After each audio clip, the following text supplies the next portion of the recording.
All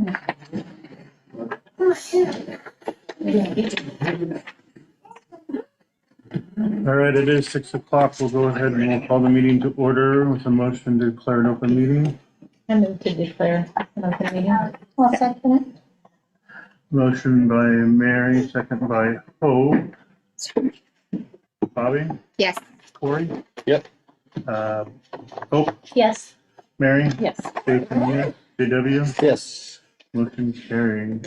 We welcome our visitors tonight. As per the law, the Board of Education does adhere to the Open Meeting Act, and a copy of that act is posted on the wall to my right. This meeting has been properly advertised according to policy and the Nebraska Opens Meeting Act. Yes. Go ahead and review the consent agenda.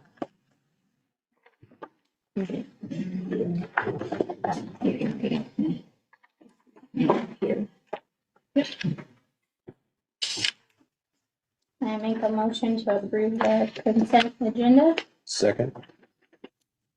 Motion by Hope, second by JW. Is there any discussion?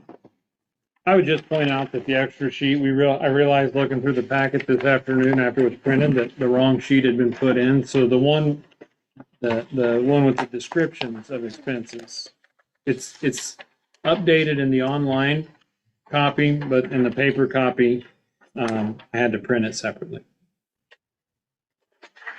What kind of graduation supplies are in the Matthew Langley? Is that like The what one? Matthew Langley? Those are from last May. Is that like diploma? Mhm. Okay.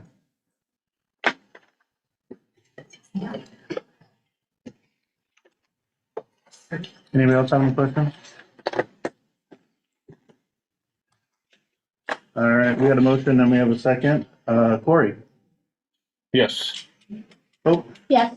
Mary? Yes. Jason, yes. JW? Yes. And Bobby? Yes. All right, motion carried.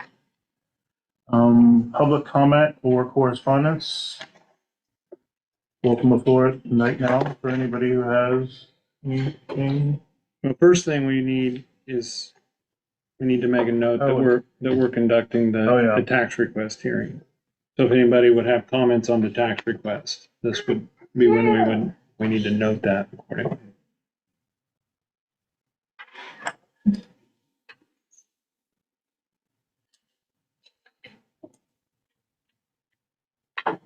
Okay, hearing nothing. Any other public correspondence?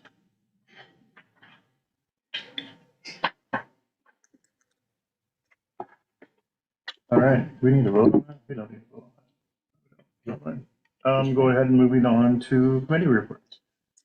Well, I will take blame for this one. Policy committee, it's been a hectic start to the school year, and I just didn't get, every time I sat down to work on policy reviews this month. So finally on Thursday, late Thursday evening, I sent it to the gals and said, if you've got time, let's take a look at this, or we can just push it back to next month. So we're going to push it back to next month. So we don't have any policy this month. We're still good on our rotation cycle. Perfect. All right, move on to administrative reports, starting with Ms. Suleka.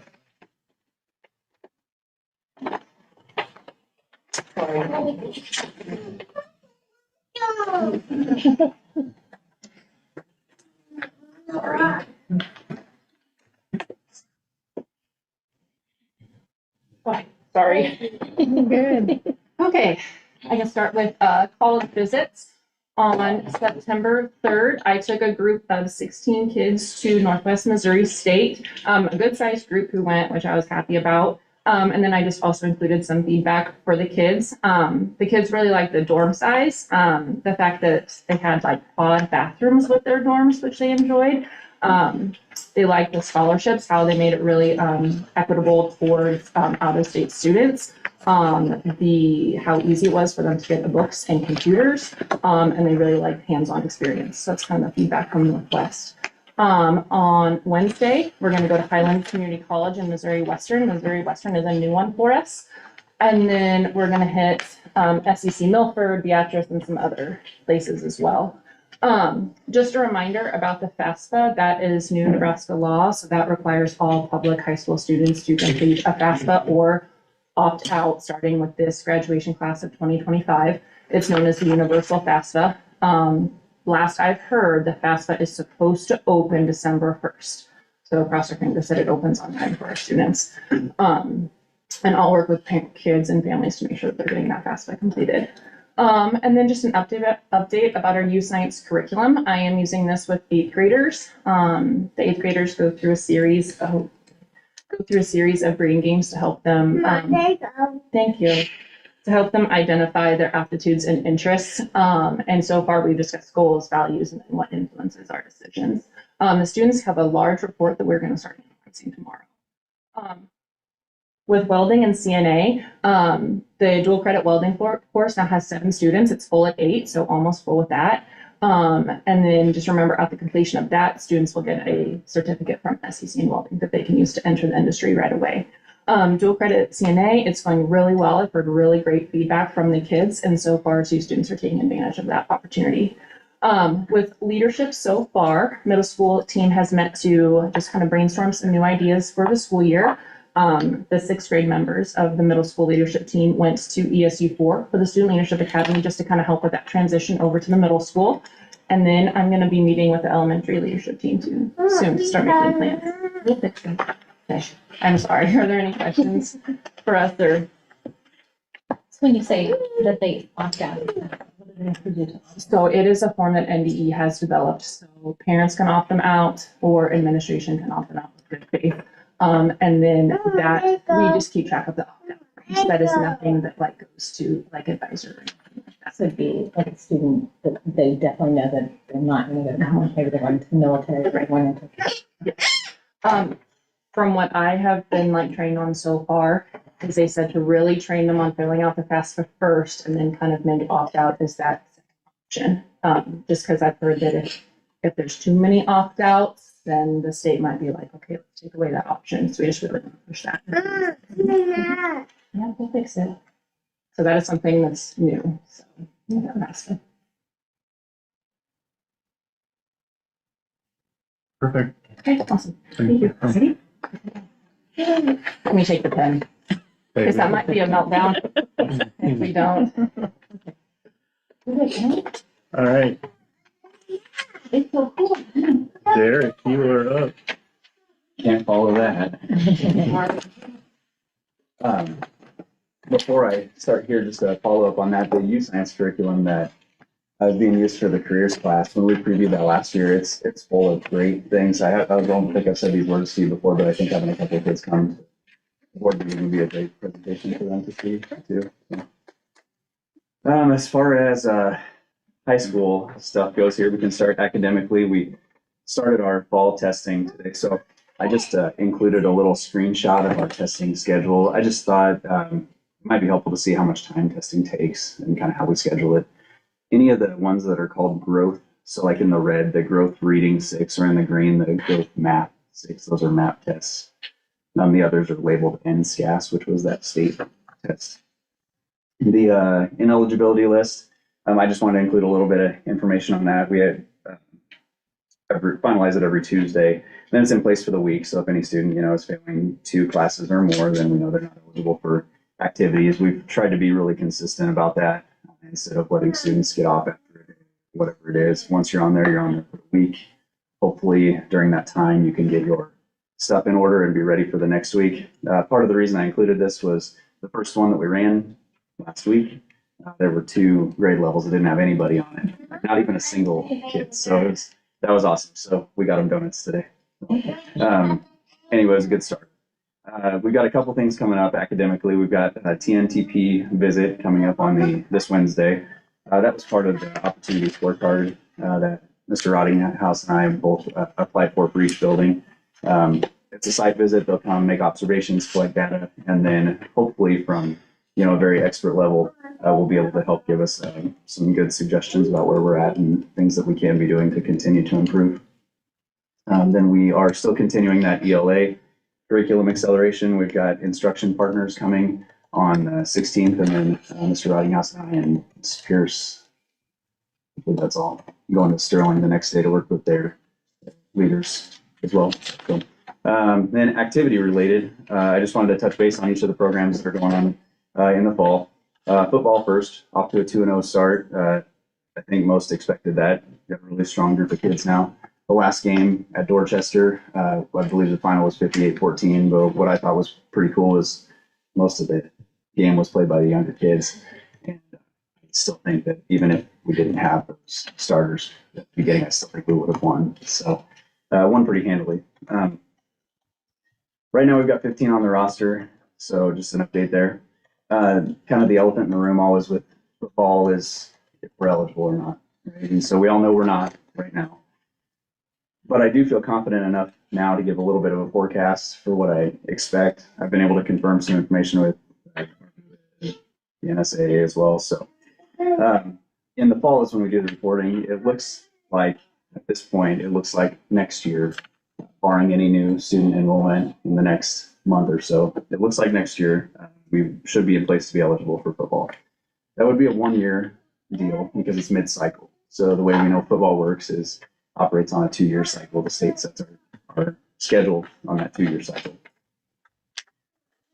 I've got the data all the way down to whatever 2-year-olds we have on census now. And you know, you can only expect so much reliability from data that's that far out. But right now, if we don't have changes, if we don't have large changes in enrollment or significant changes in boy enrollment, it looks like we'll likely be in a good position to be eligible through the end of the 2031 season. So now the big caveat with that is obviously that could change with any enrollment changes. So, I mean, as a small school, we're always wanting more kids, right? So that's the catch-22 here is that if we do have new enrollments that we are so close to that bubble, it will likely push us over. Having said that, there's still continued discussion at the state level about changing the number. There's been significant pushback from specifically what was the old 6-man football group. The only reason I bring it up now, it's slightly different. It appears to have a little bit more traction because they're also considering changing the 8-man to 11-man eligibility number. And it sounds to me like that's because participation is dropped so much across all school sizes. So if they do change that number, which is currently 47, to be eligible to play 8-man, you have to have 47 or fewer kids in your 3-grade boy count. And the number for 6-man is 27. So there's a big drop off. And so they are looking at potentially increasing that 47 number along with potentially increasing that 27 number, possibly to 30. That gives us a little wiggle room. That is not final. That's just discussion, but just so you're all aware. For volleyball, 2 and 3 right now. The roster is down to 20. We've got 20 out for volleyball. Tomorrow's the Volley for Autism game against Johnson Brock. So that's junior high, JV, and high school. So, you know, obviously we'd love to see everybody there. They sold a ton of shirts. There were a lot of shirts in my office earlier. It's nice to see that kind of support. And I don't remember the exact dollar amount. They'll announce that tomorrow night, but I believe even just from the shirts and one family's donation, I believe they made over $1,000 for the Autism Fund at school. So great to see that. Cross country, we've got 11 on the roster right now. The bulk of that's junior high. There's 9 of them that are junior high kids, and then 2 high schoolers. Obviously, at the high school level, you can only participate in 1 sport at a time. You can't concurrently participate in 2 sanctioned activities, but at the junior high level, you can. So we see a lot of these kids doing both, which is great. And so 2 things that kind of stick out to me so far. Every runner so far that has participated in both meets has improved their time. And the junior high girls placed first as a team at the Weeping Water. And so we've not even had enough to score a team since I've been here. So that was really nice to see. Girls golf, we only have 1, so roster 1. So far, gone to 2 meets, dropped off 10 strokes last time. So that's good news there. Play production, you guys are all very aware of how much work goes into that. Kids have been coming in the morning, kids have been staying after practice. Mrs. Bloss selected Rosie the Riveter as the script for this year, and so they've been working on creating the set, and they've got, I think, most of the parts cast. They're doing some small group stuff, and they've had kids coming in to paint and try to build things. And so I know she's on the lookout for anything 40s era. So heads up to any of you that might get a phone call. So, but a lot of work going into that already. If you want to flip it over to the back, band, kind of the first thing for this year outside of pep band, they're marching in the Richardson County Fair Friday. And so I think they leave at 10 o'clock-ish. But so we got that Friday and then the volleyball and HCRS on Saturday. But obviously with the fair going on there, it's a pretty busy time for all of them. One thing I wanted to touch on here before I quit would be streaming. So like I mentioned before, we're not going to use YouTube anymore. We're transitioning to Huddle TV. I put a link on the top of our homepage on our website. So now when you go onto that, just in that bar up at the top, it's got 3 or 4 links. You can just click on Huddle TV right there. It's really accessible. I haven't found quite as good of a way to do it on the app. It's on the sport and activity page. So if anybody goes to the sport and activity page, it's the first thing that you see. On the app, you do have to scroll down a little ways, but I still, Mr. Farabee put that link on there. It's a big Huddle icon, so hopefully that'll still catch people's attention. Mr. Rottinghouse and I and Mr. Graff were kind of just looking at the analytics for the website, and the sports and activity page continues to get a lot of the traffic from our website. So I just, even though that seemed to be happening, I was hoping, since streaming has become such a big part of our activities, hopefully making it easier to see would be better. I put this graphic on here because it does look different than YouTube, obviously. You can kind of see along that horizontal navigation bar, you can see it start with boys varsity basketball on the left and girls varsity basketball, and just work its way across. Those programs there, those happen to be the Huddle accounts we already had set up. Those aren't set in stone. They're not static. We can change them. But so now if like the other night, if there's volleyball and football going on, all you have to do is go to our Huddle TV page. And then if you want to watch volleyball, click on volleyball. If you want to watch football, click on football. And it'll have recent highlights, stats. It's, I think, super cool. So if you get a chance to play around with it a little bit, check it out. It's got a lot of information. That's all part of our department package for our Huddle subscription, which also includes the Huddle Focus cameras and with the automated tactical tracking. It also includes Huddle Assist for coaches. So that's statting. So, you know, like I was talking to Mrs. A this morning, and for volleyball, I know for tomorrow, she was already over 3 hours of scouting, watching video. So that helps significantly. And so just that Huddle fan page is kind of the last piece where it was beneficial to have the cameras and the streaming. It's helping the coaches, but hopefully now it'll be easier for families who want to access information. So that's all I have. Does anybody have any questions? Okay. Thanks. All right. So I have most recent enrollment. It's down a little from last month, but still up a little from the end of last school year. So that's good. Derek talked about some of these things, but I wanted to just share some information about, just, you can see, you know, I think lately you've noticed that we've more so maybe than in the past, we've really been putting a focus on the sort of things, or maybe bringing more of a highlight to the sort of things we're doing for curriculum and instruction. So I just wanted you to, I won't go through each one of these, and I see that I have a couple of them out of order for September, but we have a lot of things going on in terms of working directly with teachers or gathering data to really put a focus on what is the most important thing we do at school, which is the curriculum instruction. I know I say that a lot, that lately anyway, that there's so many distractions, we get pulled in so many different directions, it's easy to forget why we're here. And it's important to, no matter how busy you get, keep these things front and center. So just, I think this is a nice reflection of some of the things that we're doing and how we're utilizing those Monday outs, mostly Mondays, I think one Friday in October, but otherwise those Monday outs for in-service that we've got some good time, very structured and valuable time set up for those. I know there's been some conversation, moving on here, farm to school, there's been some conversation about, what are some of the things we're doing with the lunch program, and we did receive a grant, and so it has allowed us to start that effort of getting some of those things done. It was a few $1,000s, and so we've been in communication with Plum Creek Farms for chickens, and they actually had their roasted chicken meal last Thursday, maybe, something like that. And then, I don't know the exact date, but we've got Den's beef, first meal coming up here in the near future. And I think a few of you might have been reached out, Jody may have reached out to you about a wellness committee meeting too.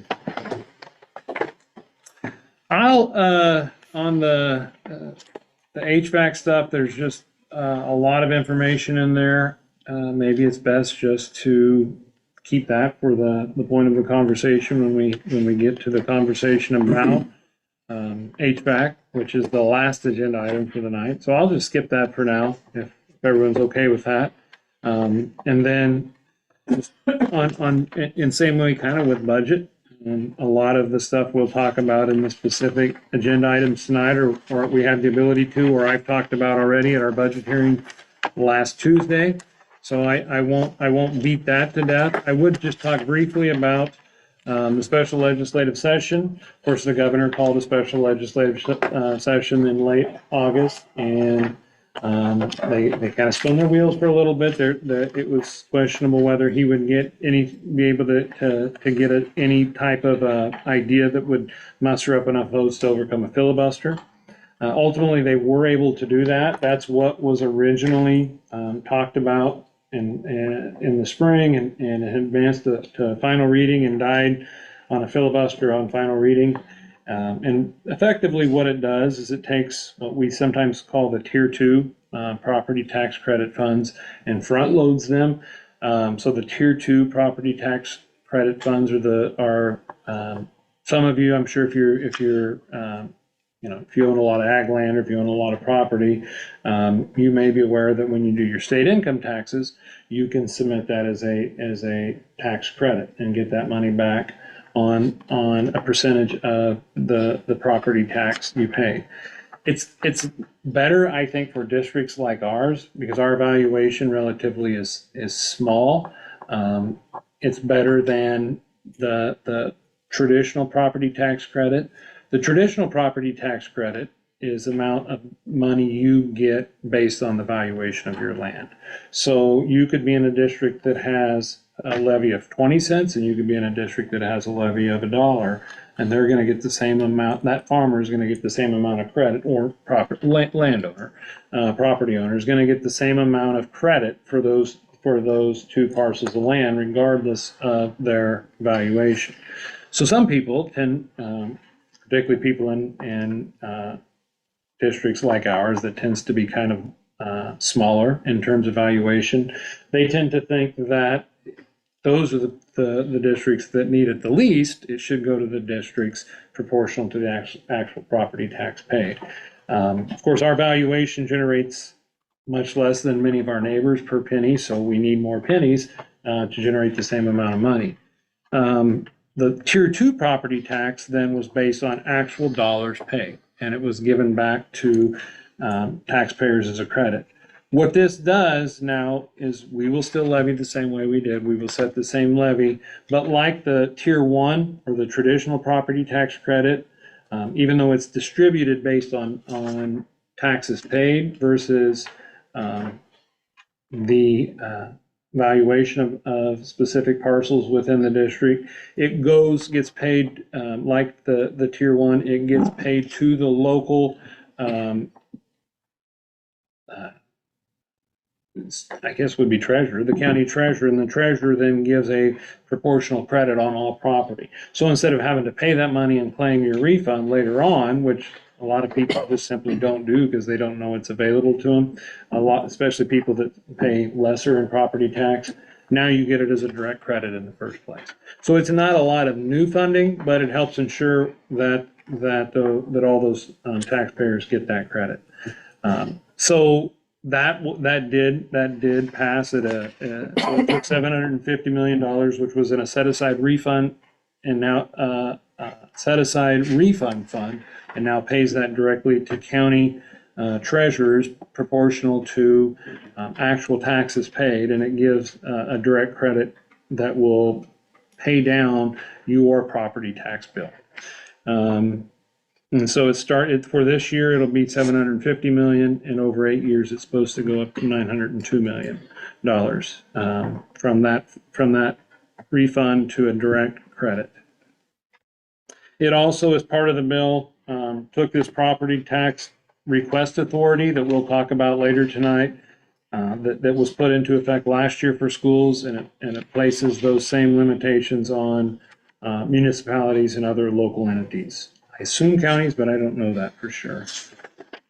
And other than that, there's not a lot at this time. I don't want to take more time than necessary to talk about this stuff. There's not a lot of things additional for me to talk about as part of my report.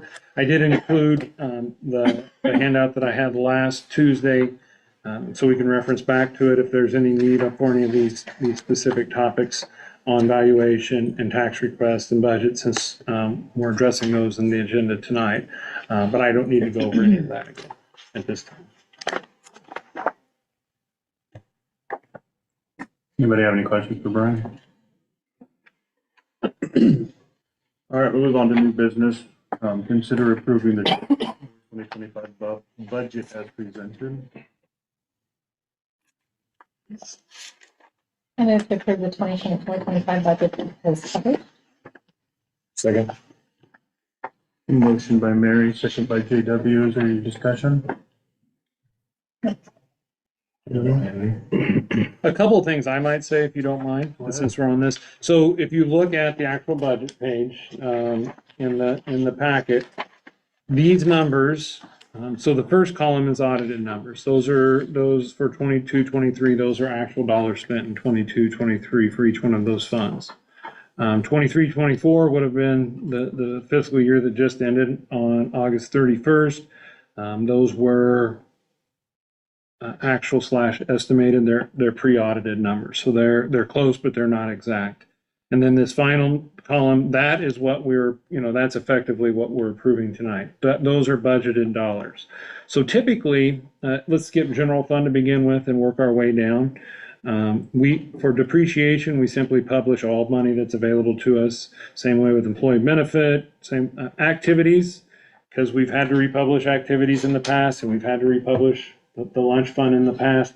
I've made those bigger to avoid having to republish. So the year the pandemic hit, we all of a sudden get all this federal money for a lunch program. We feed lunches all summer.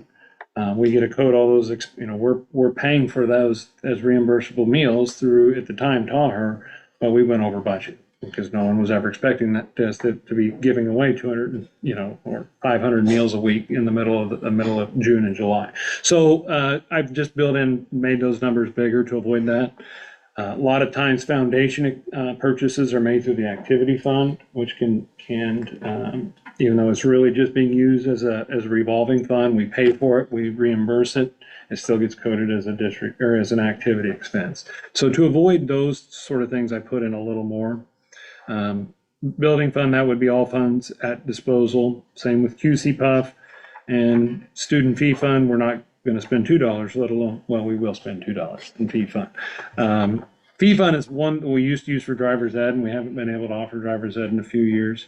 But so that's one that the auditors have hinted that maybe we should just close that fund, but it currently has $2 in it just to keep it active. And then going back to general fund, so general, we have one of the 4 caps that we have on either spending or revenue is called budget authority. And budget authority is the total amount of non-special ed dollars that you can spend in a given year. So if you spend over what your budget authority is, it's considered illegal. You're not allowed to do that. And so a lot of districts are right up against their budget authority. We're about $1 million below. So what our budget authority, our non-special education expenses, and what I project we're going to spend is about a 1.2 million discrepancy. So we've got good cushion in budget authority. The problem is if you don't budget it, you lose it. It's one of those use it or lose it type of things. And so we budget. So to keep that number from looking too big in the paper, what I tend to do is I tend to fit down on SPED expenses on my budget, and then we add in the unused budget authority so we can carry that forward and then pull that off of SPED expenses. As long as our total expenses don't exceed 6.2 million, we should be in good shape and not have to republish. So that's kind of how I deflate special education by about 200,000 typically. To keep that number a little lower, it's probably more than that, but thereabouts. And so really, when you approve a budget, what you're approving is those are the total amount of dollars you can spend in each fund without having to republish the budget.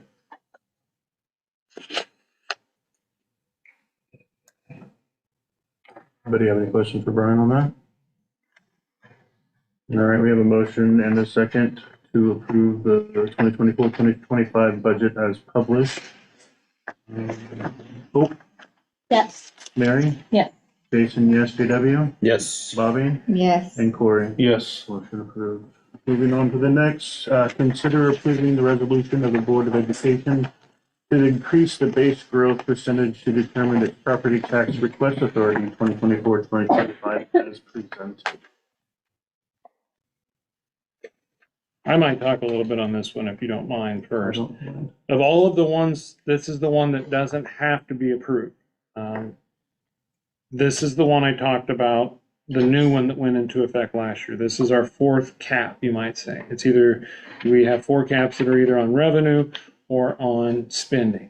And this is the one for to capture up to an additional 7% in total revenue. So this is the one, without going into great detail, if you want the detail, it's earlier in the packet. It's this column here that talks about, it looks at total revenue, and it's from the prior year, it adds in your 3% growth, it subtracts out all other non-property tax revenue, and then it spits out a number that will be your total property tax request.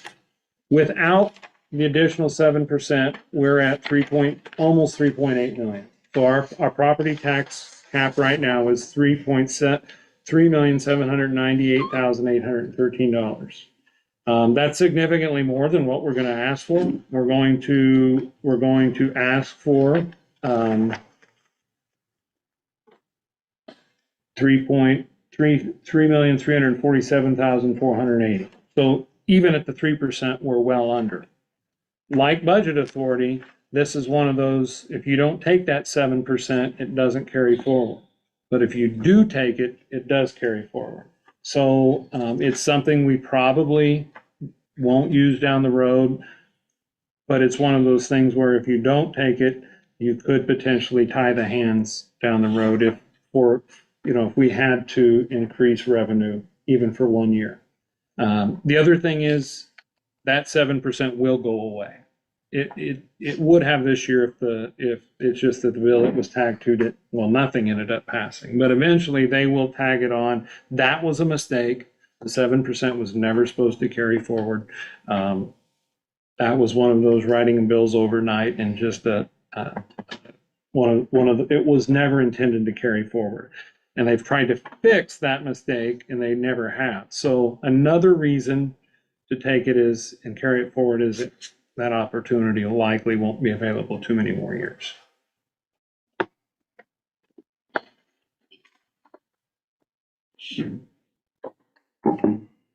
But if the question were asked, do we need it to operate in 24-25, the answer is no, we don't.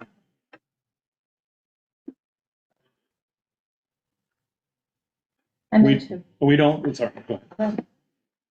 I move to approve the resolution of the board to increase the base growth percentage to determine the property tax request authority for 2024-25 as presented. Second. Motion by Mary and second by JW. Discussion? I mean, I like the price and, if we don't, it's not like we're planning on using it, but if we have so many problems with our HVAC system, if something else happens that we need to have access to some other funding, at least now we do. We don't have to go through other processes. It's a good point, because it is a cap on building fund and general fund combined.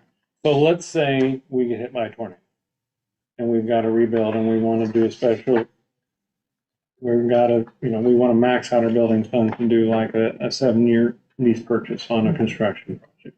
which is harder now with new rules, but nonetheless, let's say you wanted to go that route to rebuild, and you would be up against that limit without going to I don't know if an election could override that particular limit. So that would be an example, like your worst case scenario.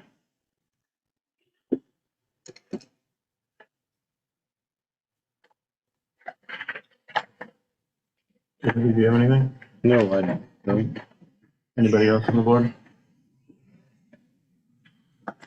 All right, we have a motion and a second to approve the resolution of the Board of Education to increase the growth percentage of the determined its property taxes or tax request authority 2024-2025.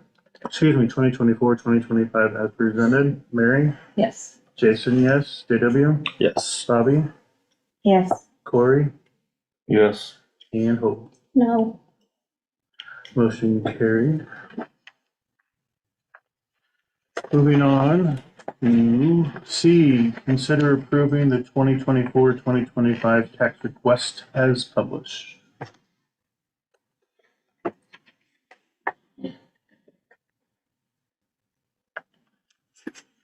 I'll make the motion to approve the 2024-2025 tax request as published. Second. Motion by Jason, second by Mary. I have no questions. Barry, do you have any? Anybody else on the board?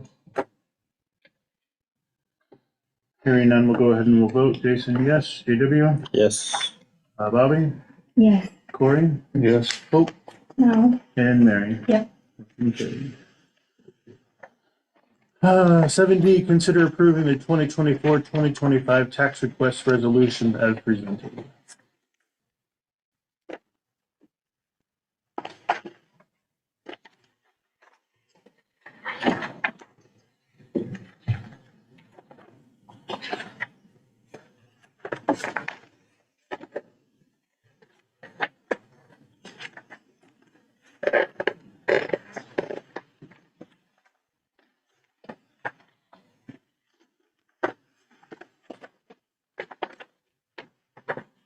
So just to clarify, this is the night for resolutions, I guess. This was the new requirement that was put in about 6 years ago that basically says that after you've done all these things, you need to pass a resolution to say you're going to do that. It doesn't make a lot of sense, but that's effectively what it is. So this is just basically a resolution that says, and the one that's in the packet for approval is the sample version that's straight out of the budget document. I move to approving the 2024-25 tax request resolution as presented. Second. Motion by Mary, second by JW. Mary, do you have any questions or discussion? No. JW? No. Anybody else on the board have any discussion? Hearing none, we'll go ahead and vote. JW? Yes. Bobby? Yes. Corey? Yes. Hope? No. Mary? Yes. Jason, yes, motion carried. 7E, consider accepting the request from the Pawnee City Education Association to be recognized as teacher negotiations with the district for the 2024-2025 school year.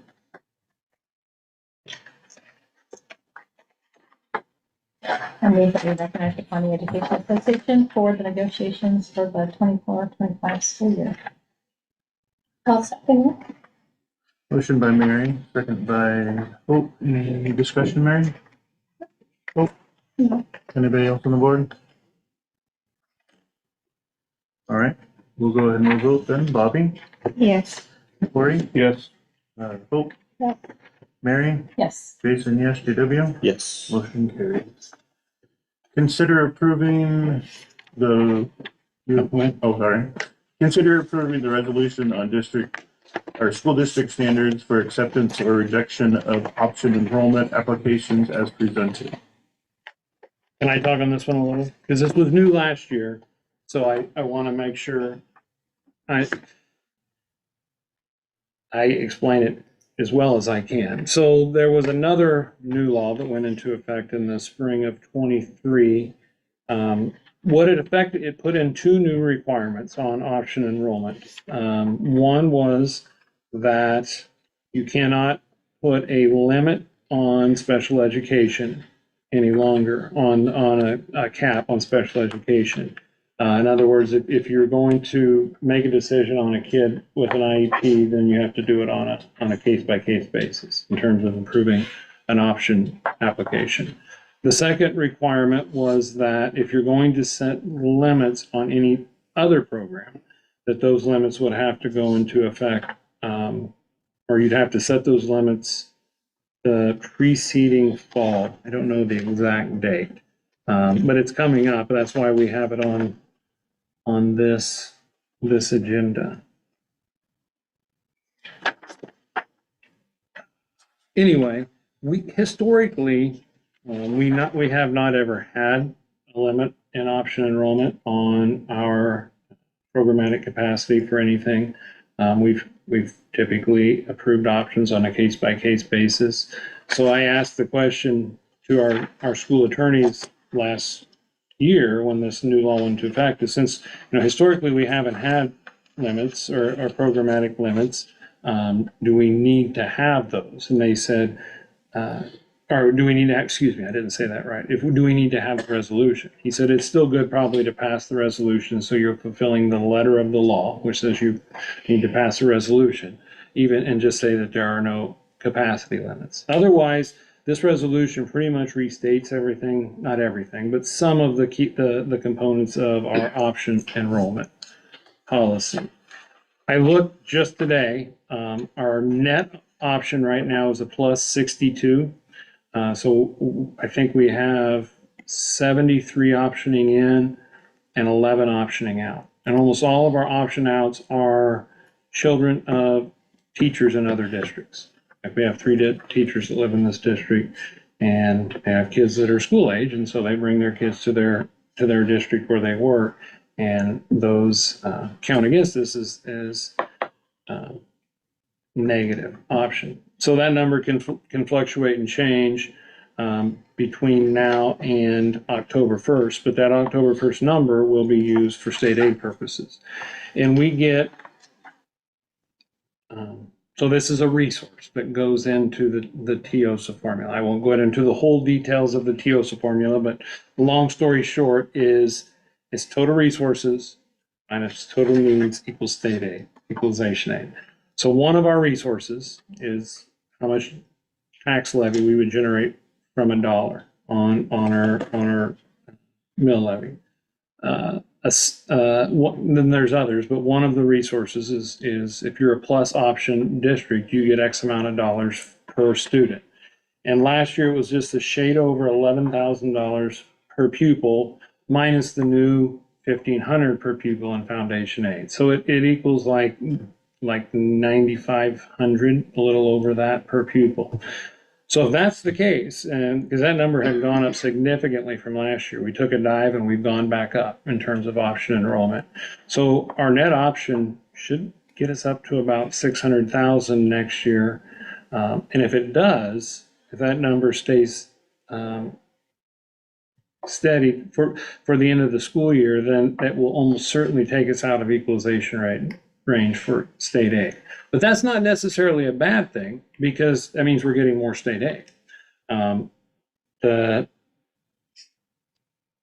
That's even more important, because then all those other forms of revenue are dollar for dollar revenue. It doesn't get what we lose in resources doesn't get made up in equalization aid, because our resources actually go above needs. So the amount of revenue you generate at $1 of levy plus all these others will actually generate more than what the needs are, which equals no additional equalization aid.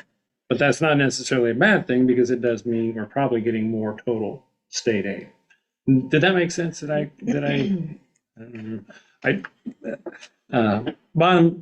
Long story short, we probably won't be equalized, but we will get more state aid is the long story short.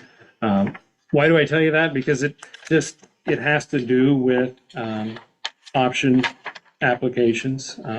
So this resolution would simply state that we're, it restates a lot of the things in policy, and it says that we are not putting any programmatic caps on any specific program other than special ed. Law already says that we can't put a cap on special education.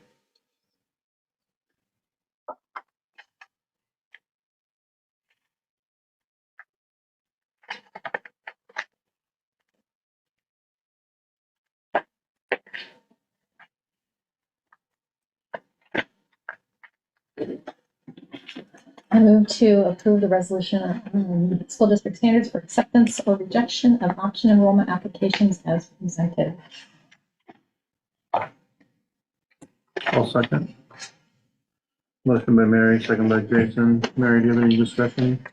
No. I do not either. We'll go ahead and we'll vote. Corey? Yes. Oh, Yes. Mary? Yep. Jason, yes. GW? Yes. And Bobby? Yes. Motion carried. G, discuss and consider any action on the district HVAC needs, including but not limited to the high school VRF system, AC for the gymnasium, and a professional campus-wide HVAC needs and priorities assessment.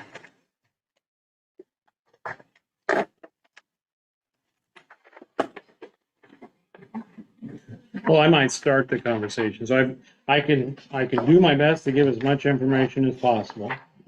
This conversation really started with, do we want to circle back and look at adding air conditioning to the gym? And that led to, if we were going to do that, we probably would need to involve an engineer. And when I thought maybe we could get by without it, but the attorneys largely convinced me that that's the smart approach to go. If it's not legally required, it's smart to do it.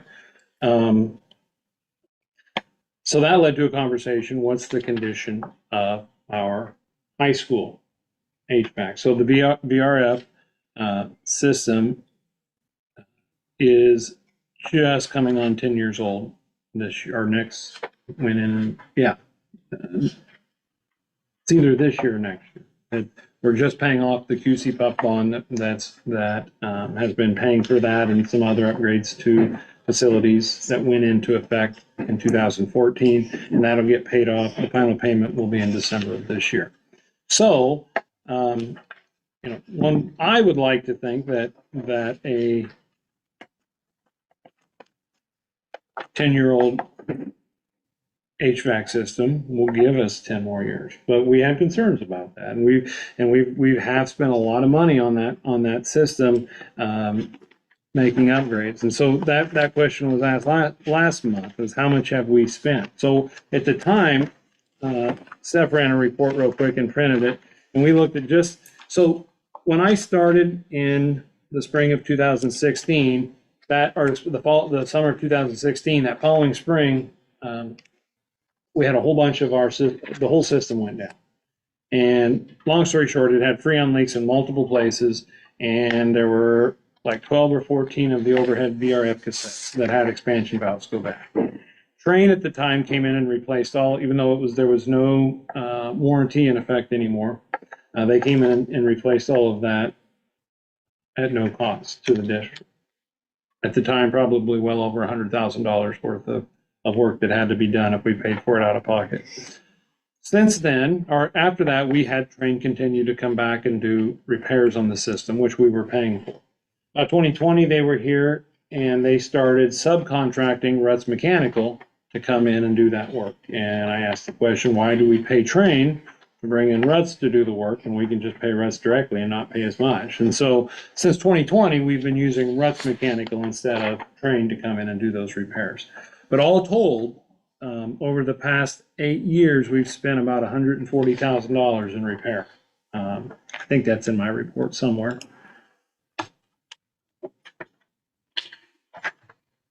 So the question then would be, how long does this system have? And so I asked that question.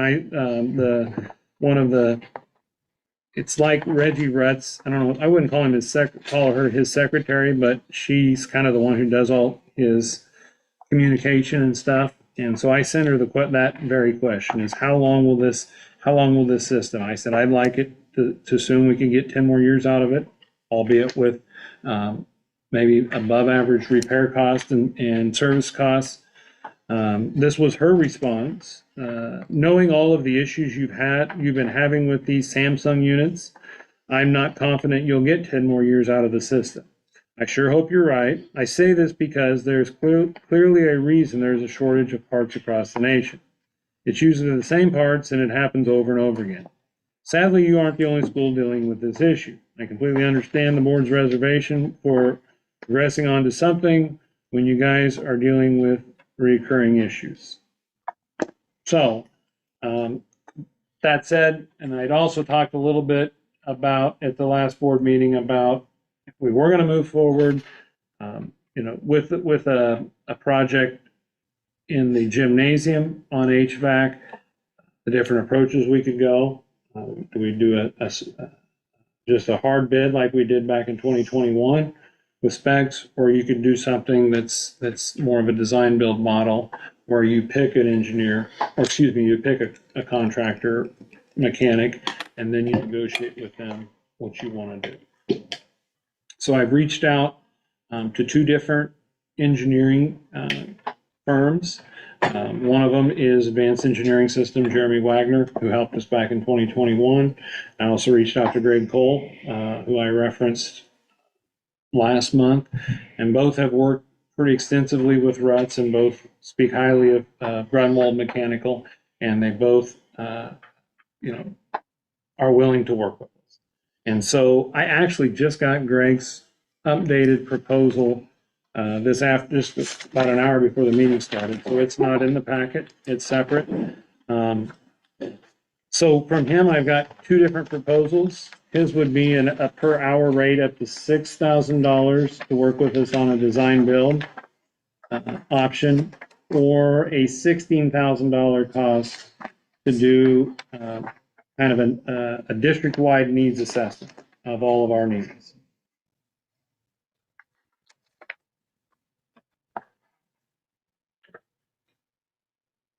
I haven't had a chance to read through this one. Provide an assessment of the existing HVAC system to identify what shall be replaced immediately and within 5 to 10 years. Provide a third-party review of the bids submitted for the project to provide a recommendation on the award, as well as any additional review of design, as well as site inspection required by the administration or school board. And this is actually written like a design build. So then work with the design build contractor to identify the projects and costs associated with them to help the board to identify what can be done and what projects need to be budgeted for the future.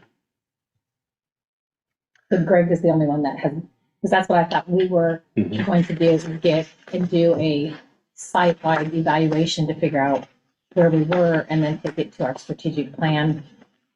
And not take it to find out when we do have our strategic plan meeting of what their priorities were before we moved forward. But It was kind of hard to get Greg to give me like I said, this, I'd been asking him, and this finally came late this afternoon. Advanced Engineering was a little more prompt in their response. So if you look in the packet, I kind of was, with them, was a little more matter of fact. We want, how much would option A cost? How much would option B cost? How much would option C cost? Option 1 was just for the,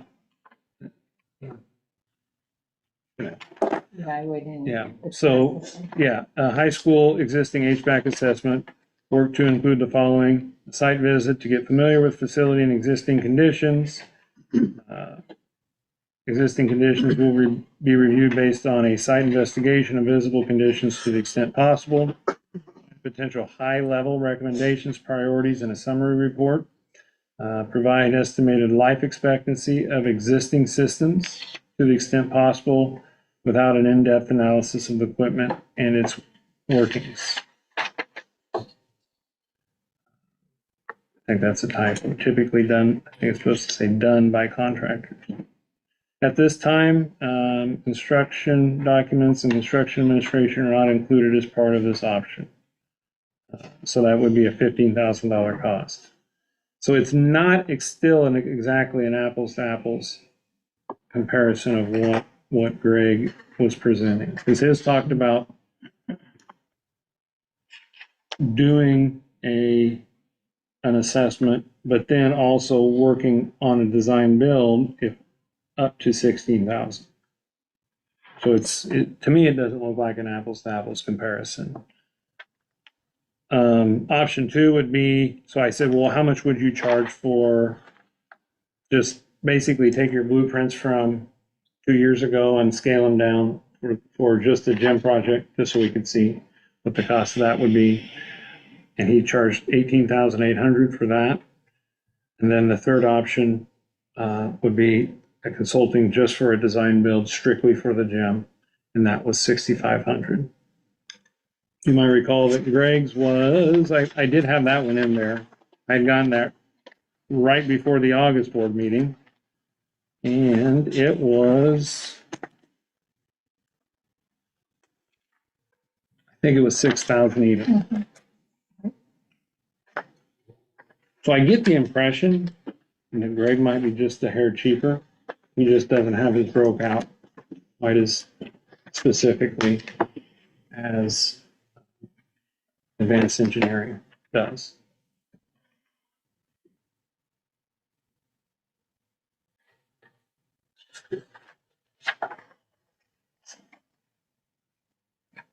So I guess one last thing I'd say is that the way I see it, we've got a few different options. We could just start with a hard assessment and nothing else, see where we're at with our needs. Or we could engage with an engineer, develop a design build or an at-risk consulting RFP. After we select our preferred mechanic, then with the assistance of the independent engineer, we'd work with the mechanic to set priorities and negotiate our construction project costs within the available budget. Engage with an engineer to move forward with a full blueprint specs for a hard bid for a specific HVAC project, such as, where this conversation kind of all started with adding air conditioning to the gym. Or we could just kind of not do anything at this time and just continue to assess, monitor, and circle back and down the road and see where we're at. Which isn't a whole lot different than what we have been.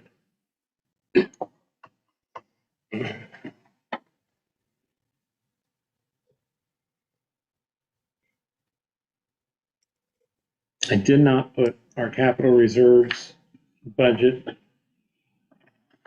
but the numbers wouldn't have changed much. They would have only gone up since last month.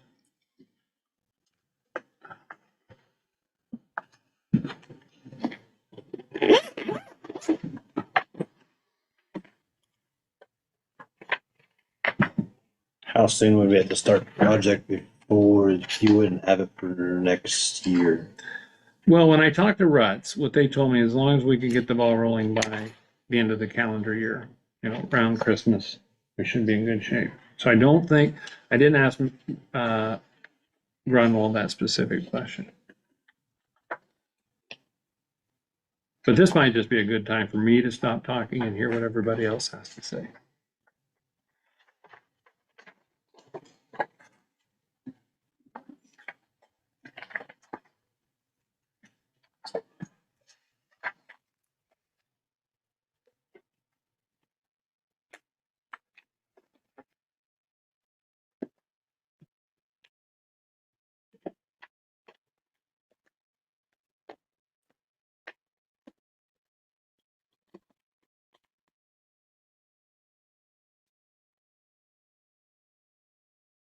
One last detail I would add, because this hasn't changed since last month, it would be good, all of this is good for Corey to hear. We've got about, between depreciation and special building fund, we've got about $890,000 in reserve right now. But of course, you know, there's some big, quasi-big projects on the horizon. Mostly it's smaller things like new buses and those sort of things. At some point, the track will need attention, those sort of things, but nothing on this scale that's predicted. So we've done a pretty good job the last 8+ years of going from very little in cash reserve to having inching to $1 million in cash reserve, doing things along the way like resurfacing the track, like buying buses, but generally not doing any major. Do we ever get the box checked to see if we have the ample amount? I haven't done any more For with any of that. Just the additional conversation I had was that Ruts still stands pretty firm that they feel like they feel pretty confident that we have the available amperage in the existing, I'm blanking on what it's called, just the junction box, the transformer, thank you. The transformer that sits right behind the high school building.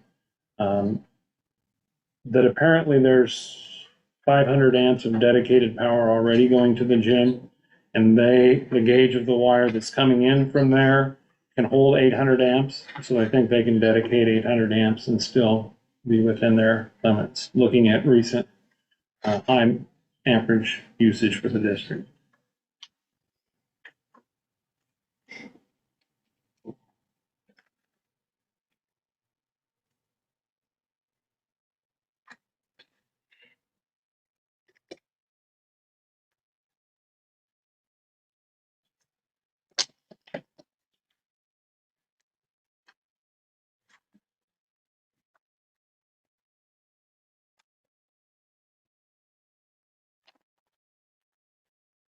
We ever figure out what it would cost to replace any of the AC in the high school?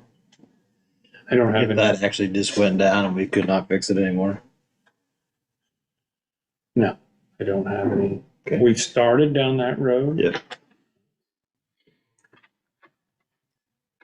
I hate to string these guys along too much, and you know what I mean, and get too much, but I mean, that's presumably I something. think we would find, I mean, that's where I think that evaluation of the current system would tell us, okay, if they only have 5 years left, okay, so now what would it cost to replace? Yep. Because it's hard to even think about the gym, the classrooms are gonna need something. I think we need to start with that evaluation of our systems and see where we're at. That's what I would do. But Does that also include evaluating elementary while we have them evaluating the campus? I would think campus-wide would include them. Now, Jeremy did say he'd be willing to come and talk to the board. He wanted to wait and talk to him. Jeremy's who helped us in 2021.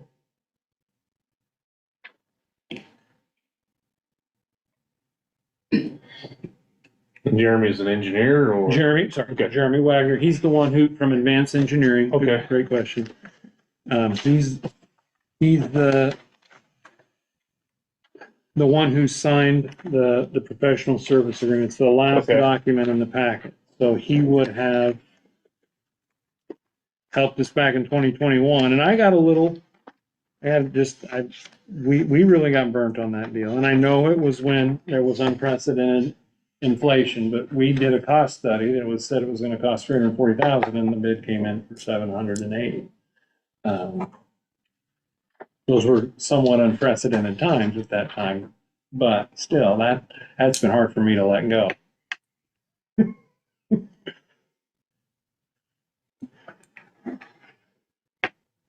And I don't think that's necessarily a knock against specifically Jeremy and specifically Advanced Engineering System. Maybe it is, I don't know, but I think it was more of just all the planning in the world can only get you so far. But when you're trying to make an informed decision, but at the same time, we don't want to throw caution into the wind either.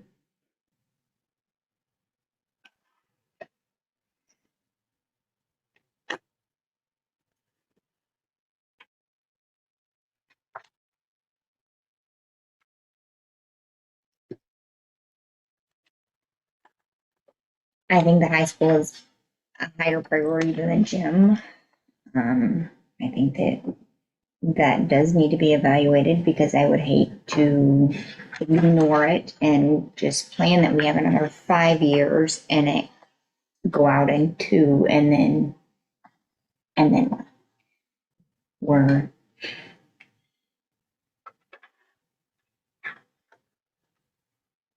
not in a good place.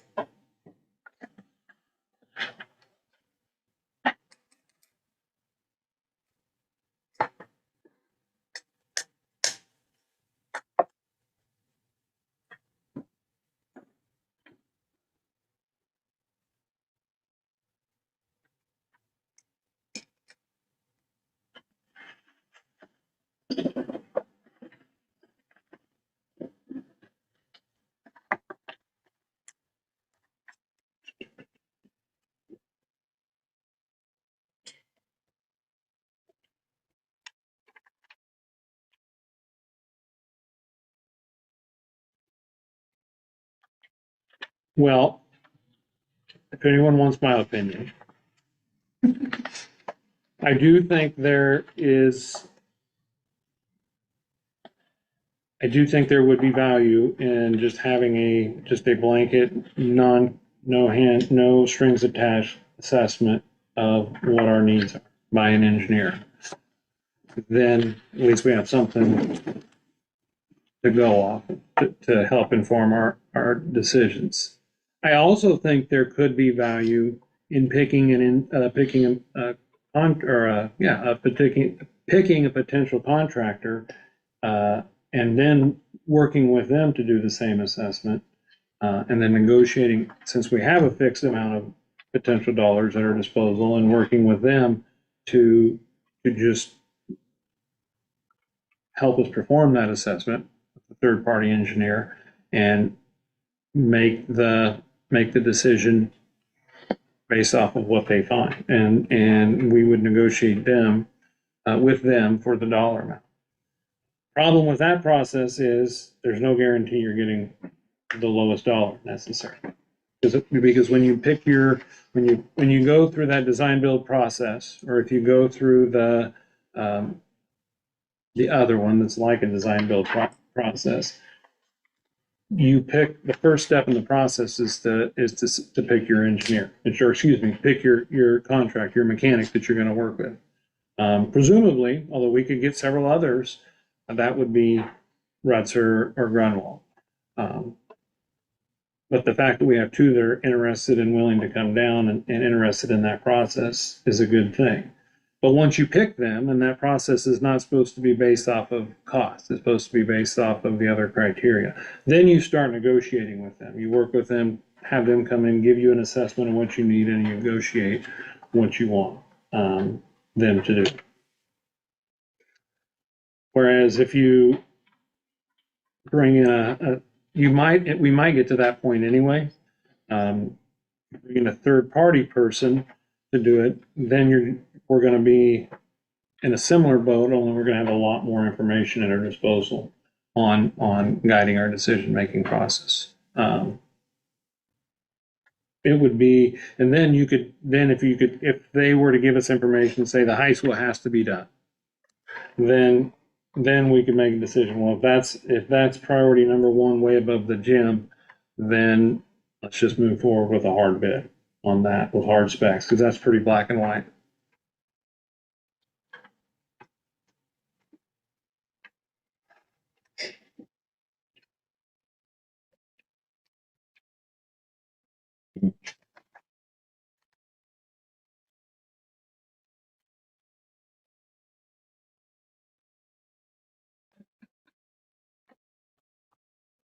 What I don't have is, even with Greg's last proposal, what I don't have is a hard number on what he would charge for just an assessment. But I interpret this to read, and I don't know his hourly rate, but I think it's like let's just guesstimate about $200 per hour.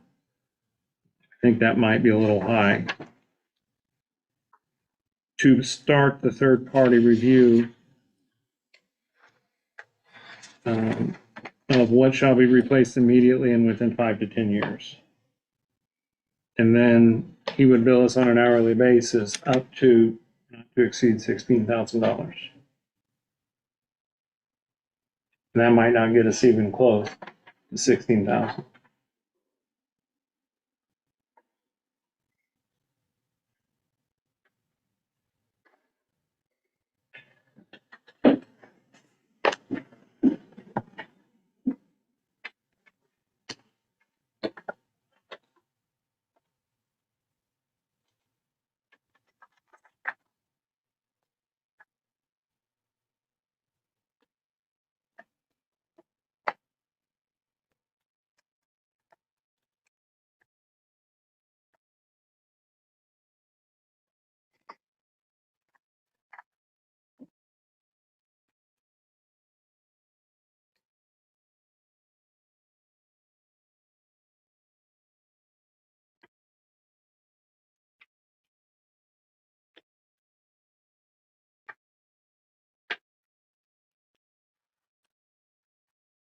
So have we done any projects with this rig?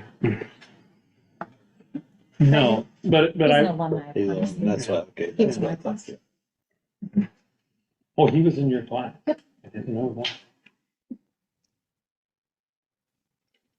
Mhm. I do think they both, for what this is worth, they both do a lot of work for Ruts Mechanical. Sounds like they're the two guys that Ruts goes to do their blueprints for when they do.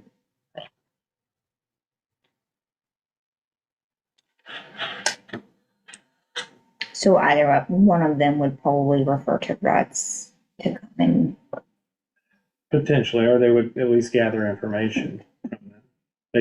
They have to stay independent, you know, they can't be yes. for biased, sure. yeah. But they can speak to their credibility, certainly.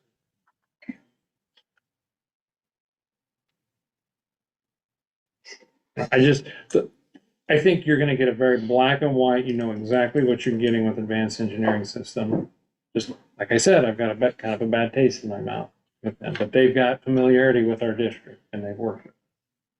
Not in any way that they handled themselves very professional. They were very good. It's just they were off in a big way.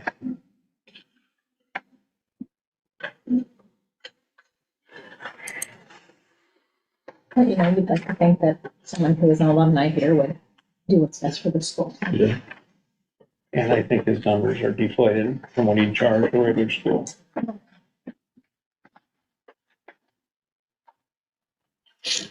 Between relation here and it being with homeschool. If that's not the case, he certainly gave that impression.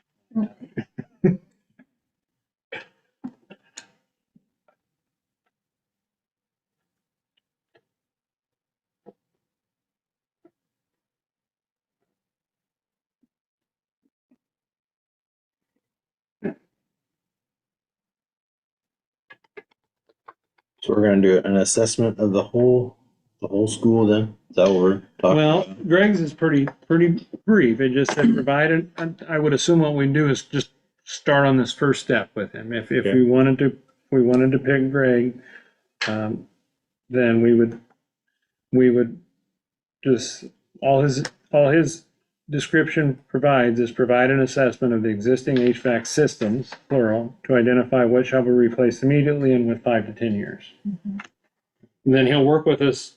I mean, I think it's a pretty, he's given himself a pretty broad scope there to cap himself at 16,000. So we need to make a motion on that? I'll make the motion that we go with Greg Cole to assess the existing HVAC system of the school.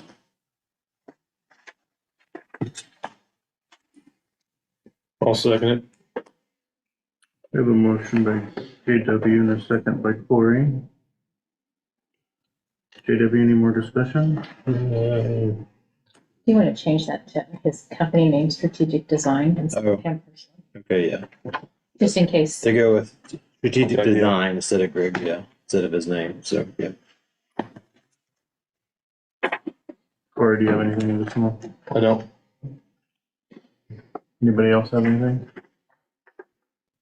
No, I just think that's a great place to start. I mean, you guys will continue this one when I'm off the board, but I think it's, you know, that's how, I think it should be done, that we assess what we need and then make a plan from there as to all those systems and. Yep. And then if it becomes evident in our strategic plan that air conditioning, that gym is a high priority for our community, our stakeholders, and we can make decisions based on that also, but right now, you know, we need to have all the information, or as much of it as we can get.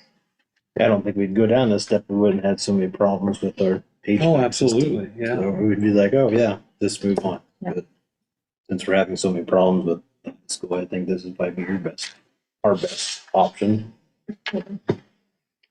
For now.